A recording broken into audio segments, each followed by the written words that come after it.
Inilah kisah pemuda yang menjadi raja sehari dan menangis menyesal karena kesempatannya sudah habis. Dahulu kala, ada sebuah negeri muslim yang makmur dan tentram. Rakyatnya hidup sejahtera di bawah kepemimpinan seorang raja yang adil, bijaksana, dan jauh dari korupsi. Setiap hari sang raja meminta laporan para menteri tentang keadaan rakyatnya, dan jawabannya selalu sama. Negeri aman, tak ada yang kelaparan. Namun suatu malam sang raja memutuskan untuk melihat sendiri kondisi rakyatnya. Ia keluar istana secara diam-diam bersama menteri dan pengawal. Di tengah perjalanan, mereka mendengar rintihan dari sebuah gubuk kecil. Seorang ibu dengan suara lemah berkata kepada anaknya, "Nah, malam ini kita tak punya apa-apa untuk dimakan. Bersabarlah, semoga besok ada rezeki yang datang." Sang raja terdiam. Bagaimana mungkin masih ada rakyat yang kelaparan? Dengan hati yang sedih, ia mengambil keputusan luar biasa. Malam itu juga, anak muda itu dibawa diam-diam ke istana saat tidur, dipakaikan pakaian kebesaran raja, dan diletakkan di kamar mewah. Pagi harinya si pemuda terbangun di kamar megah. Para pelayan memberi hormat dan berkata, "Paduka Raja, perintah apa yang ingin Anda keluarkan hari ini?" Pemuda itu awalnya bingung, namun akhirnya berkata, "Kirimkan 1 karung beras untuk ibuku." Perintah dilaksanakan, dan malam itu ia kembali tidur di kamar megah. Tapi tengah malam, ia dipulangkan kembali ke gubuknya.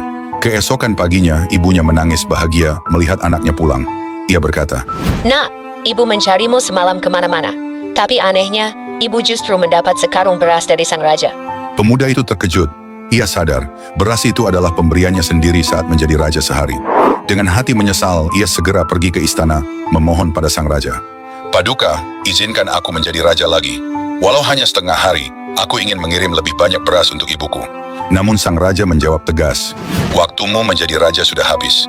Pemuda itu menangis, memohon walau hanya 1 jam, bahkan beberapa menit, tetapi sang raja tetap menolak.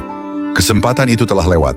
Dengan hati hancur, ia kembali ke gubuknya, menatap karung beras yang sebentar lagi habis, menyesali mengapa ia tidak berbuat lebih banyak. Kisah ini mengingatkan kita, hidup adalah kesempatan menjadi raja untuk mengirim amal dan pahala ke akhirat.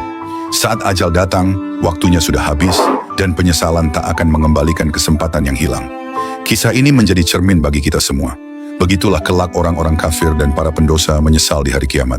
Mereka akan memohon kepada Allah, "Ya Allah, kembalikanlah kami ke dunia agar kami dapat beramal saleh." Tetapi Allah menolak, karena waktu mereka telah habis. Inilah kisah pemuda yang menjadi raja sehari dan menangis menyesal, karena kesempatannya sudah habis. Dahulu kala, ada sebuah negeri muslim yang makmur dan tentram. Rakyatnya hidup sejahtera di bawah kepemimpinan seorang raja yang adil, bijaksana, dan jauh dari korupsi.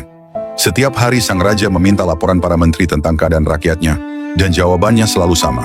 Negeri aman, tak ada yang kelaparan. Namun suatu malam sang raja memutuskan untuk melihat sendiri kondisi rakyatnya.